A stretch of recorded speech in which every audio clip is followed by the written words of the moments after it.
Apa kabar teman-teman? Saat ini saya akan menunjukkan kepada kalian rancangan sederhana aplikasi yang saya buat, yaitu aplikasi pendataan komunitas adat.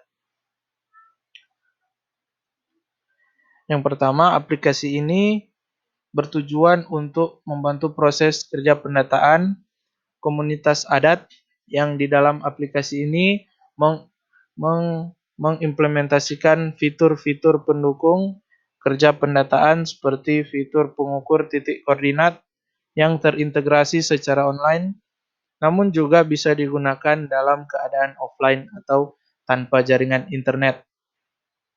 Aplikasi ini dirancang untuk menyesuaikan dengan beberapa kawasan komunitas adat yang belum terjangkau jaringan internet. Sebagai metode pengembangan, di sini saya menggunakan metode pengembangan Rapid Application Development atau biasa disingkat RAD. Untuk alur dari metode ini akan saya jelaskan.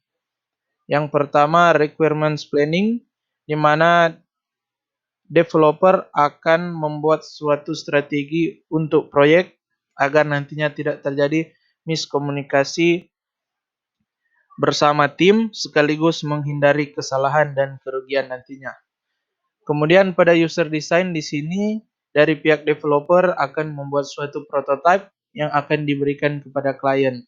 Nantinya prototype ini akan menerima feedback dari klien dan proses ini akan dilakukan secara berulang hingga nantinya prototype memenuhi kriteria klien. Kemudian pada construction, di mana prototype ini nanti dikembangkan menjadi sesuatu aplikasi yang memenuhi standar klien sesuai dengan feedback yang diberikan oleh klien. Kemudian kita masuk setelah produk selesai, kemudian nantinya produk siap untuk diluncurkan. Di sini akan saya jelaskan untuk data flow diagram konteks. Di sini kegunaan dalam menggunakan data flow diagram ini agar kita dapat memperlihatkan ruang lingkup dan batasan-batasan suatu sistem termasuk.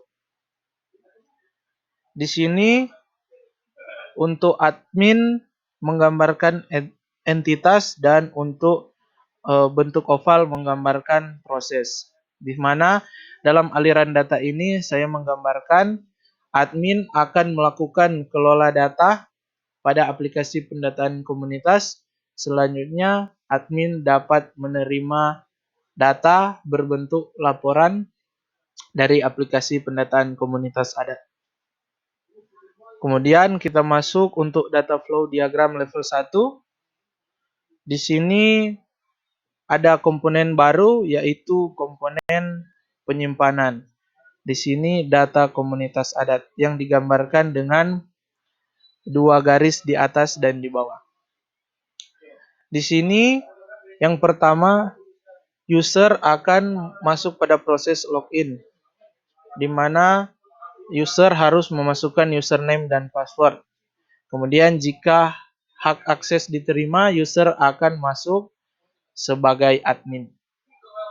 Kemudian admin akan memasukkan data komunitas masuk pada proses create, update, dan delete data.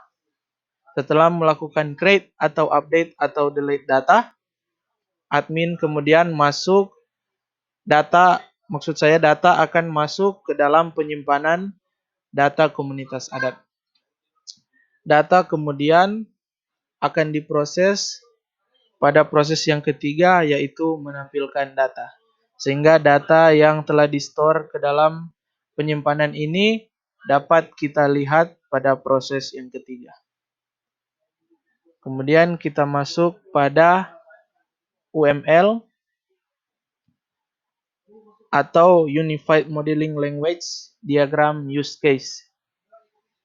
Saya menggunakan Unified Modeling Language ini dengan agar konteks dari suatu sistem ini dapat kita klasifikasi, kemudian kita dapat menangkap kebutuhan-kebutuhan apa saja yang ada dalam sistem. Menurut Ivan Jobson, UML ini adalah formula tekstual dan visual modeling yang digunakan terutama dalam developing aplikasi. Di sini untuk bentuk oval menggambarkan proses, kemudian untuk bentuk kotak ini menggambarkan boundary system atau batasan dari sistem. Kemudian untuk ini menggambarkan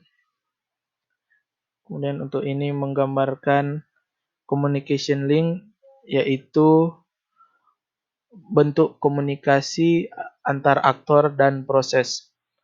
Kemudian untuk ini garis putus-putus ada dua, include dan extend. Untuk include menggambarkan di mana case yang nantinya dituju, verify password, case ini penting dan harus dijalankan sesuai dengan relationship yang ada. Kemudian untuk garis putus-putus extend menggambarkan di mana case login error ini kemungkinan akan muncul jika ada suatu persyaratan yang tercapai saja. Untuk alurnya akan saya jelaskan. Yang pertama, di sini aktor dapat mengakses menu login. Yang di dalam menu login ini kemudian akan melakukan proses verify password. Jika suatu persyaratan atau di sini digambarkan dengan login error, untuk mencapai persyaratan ini password yang dimasukkan adalah salah. Kemudian aktor dapat mengakses menu kelola data yang di dalamnya dapat melakukan proses generate titik koordinat. Kemudian yang ketiga dapat melihat data, dan yang terakhir aktor dapat melakukan logout.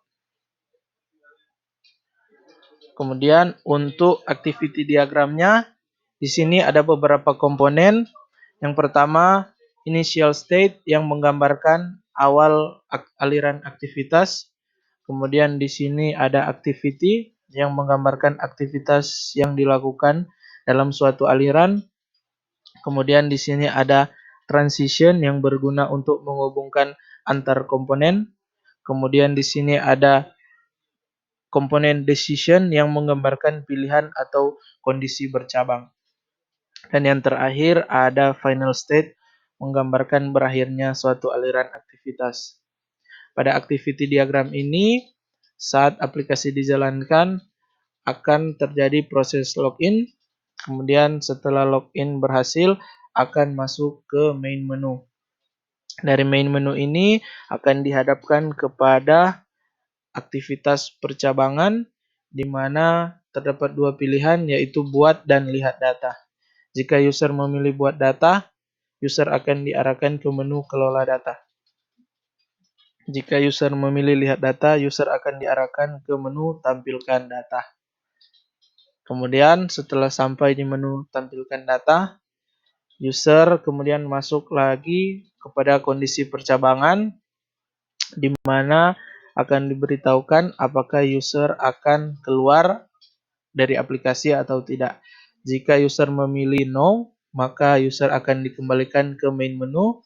Jika user memilih yes, maka akan diarahkan ke menu logout dan kemudian aktivitas berakhir.